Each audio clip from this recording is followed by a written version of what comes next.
अचानक उपराष्ट्रपति जगदीप धनखड़ के इस्तीफे के बाद से बीजेपी में कुछ ठीक नहीं चल रहा।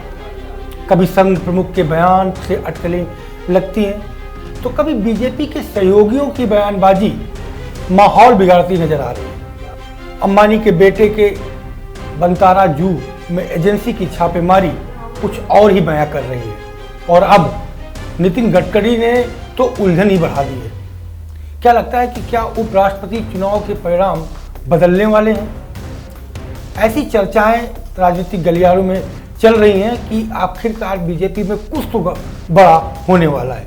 अगर सूत्रों के दावे की बात करें तो केंद्रीय मंत्री नितिन गडकरी महाराष्ट्र के डिप्टी सीएम एकनाथ शिंदे के संपर्क में है। कुछ राजनीतिक जानकारों का दावा यह भी है कि उपराष्ट्रपति चुनाव में क्रॉस वोटिंग का माहौल भी इसी रणनीति का एक हिस्सा हो सकता है।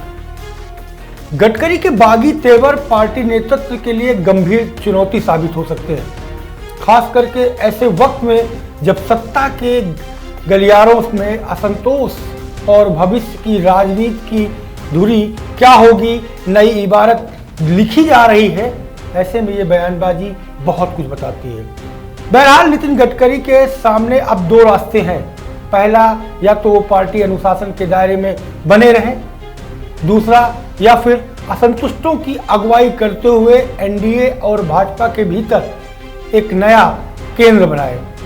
उनका ये साहसिक और कटाक्षपूर्ण बयान भाजपा हाईकमान यानी गुजरात लॉबी के लिए चेतावनी है कि सत्ता की राजनीति मात्र रणनीति या लॉबी का खेल नहीं बल्कि नेतृत्व का एक नया विमर्श भी अब तैयार हो रहा है।